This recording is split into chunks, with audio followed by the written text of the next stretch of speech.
பொதுவாக இந்த ஆலய அமைப்பும் மகா கும்பாபிஷேகம் எவ்வாறு என்பதை படிப்படியாக இங்கே விளக்கப்பட்டுள்ளது. பிரதிஷ்டைக்குரிய கிரியைகள் என்று சொல்வார்கள், அதாவது செயல்கள்.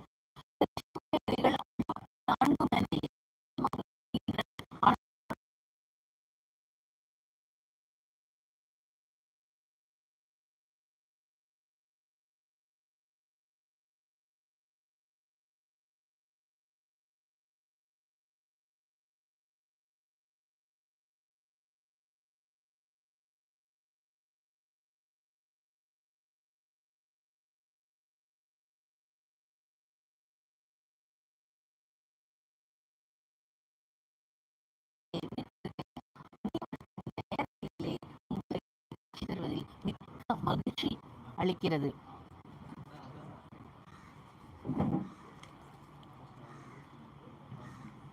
புவனேஸ்வரி எவ்வாறு வீற்றிருக்கிறாள் என்று பார்த்தோமேயானால், தெற்கை நோக்கி அம்பாள் அழகிய ராஜகோபுர வளைவிலே உள்ளது. அம்மன் அமர்ந்த கோலத்தில் நமக்கு அருள் பாலித்துக் கொண்டிருக்கிறார். முன்புறத்தில் உற்சவருடன் மகாமேரு அமைந்துள்ளது. சந்நிதியின் நுழைவாயிலே விநாயகர், அதனைத் தொடர்ந்து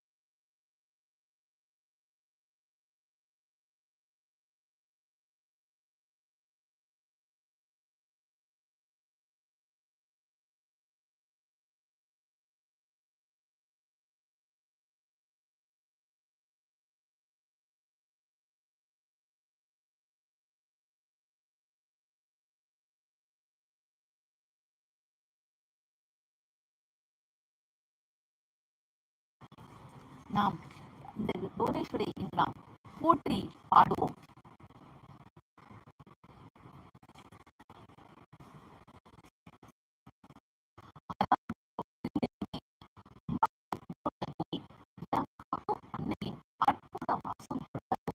புவனங்களை ஆளும் தாயே, புவனேஸ்வரி மகாமாயே, கடலாய் பொங்கும் காஞ்சி மனம் வீசும் தாயே, வேத மந்திர ஓசையோடு வானம் வரை முழங்குதே யாக வேள்வி தீயினிலே யோக சக்தி எழுந்ததே, யாக வேள்வி தீயினிலே யோக சக்தி எழுந்ததே, கலசங்களில் குடிகொண்ட கருணை நிற தேவியே, கும்பம் ஏறும் நன்னாளிலே குறைவெல்லாம்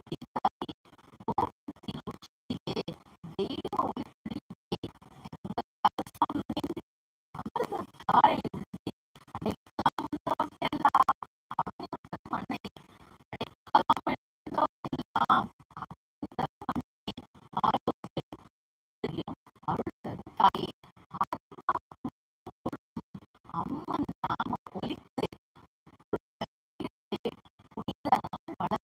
கும்பாபிஷேகத்தினாலே குளமெல்லாம் கழிக்குது, முழுதும் பொழியே அம்மன் அருள் துணையோடு அனைவரும் நலம் பெறுவோம். அம்மன் துணையோடு அனைவரும் நலம் பெறுவோம். இங்கே வேத விற்பனர்கள் வெகு சிறப்பாக வேத மந்திரங்களை ஓதி, வேத விற்பனர்கள் சாதாரணமாக இருக்க மாட்டார்கள். அவள் சிறிது விரதங்கள் எல்லாம் இருந்துதான் இந்த 3 நாளும் அவர்கள் வெகு சிரத்தையோடு இந்த யாகத்திலே தன்னுடைய வேதங்களை இந்த யாக வேள்வியிலே தங்களுடைய சிரத்தையாக இங்கே நமக்கு யாகங்கள் செய்வதற்கு வேத விற்பனர்கள் வந்திருக்கிறார்கள். வேதங்களிலே ரிக், யஜு, சாம, அதர்வன் அந்த 4 வேதங்களையும் வெகு சிறப்பாக பிரசித்தி பெற்ற தேர்ச்சி பெற்ற வேத விற்பனர்கள் தான் இங்கே வந்து யாகசாலையிலே இங்கே வேதங்களை நமக்கு ஓதி மந்திரங்களை ஜெபித்து இந்த கும்பத்திலே இருக்கக்கூடிய அந்த நீருக்கு ஒரு புனிதத்தை கொடுத்து மற்ற திரவியங்கள் எல்லாம் பக்தர்கள் அனைவரும் நலம் பெற வேண்டும். ஆதம்பாக்கம் மட்டுமல்ல, சென்னை மட்டுமல்ல, தமிழ்நாடு மட்டுமல்ல, இந்தியா மட்டுமல்ல, உலகெங்கும் இருக்கக்கூடிய பக்த கோடிகள் அனைவரும் நலம் பெற வேண்டும் என்ற ஒரு நல்ல எண்ணத்திலே பக்தி பிரவாகையிலே ஆதம்பாக்கம் புவனேஸ்வரி பக்த மண்டலி வெகு சிறப்பாக இந்த 4ஆம் மகா கும்பாபிஷேகம் நடைபெற்று கொண்டிருக்கிறது. பக்த கோடிகள் அனைவரும் தாங்கள் வீட்டில் அமர்ந்தபடியே இந்த நேரலையில் உங்களுக்கு என்ன ஒரு அருமையான காட்சி, ரொம்பவும் மிகவும் மகிழ்ச்சியாக உள்ளது. ஆதம்பாக்கம் மண்ணிலே அருள் விளங்கும் தாயே, புவனங்களை ஆளும் புவனேஸ்வரி தாயே, அஷ்ட ஐஸ்வர்யம் அருளும் அன்னபூர்ணி ரூபமே.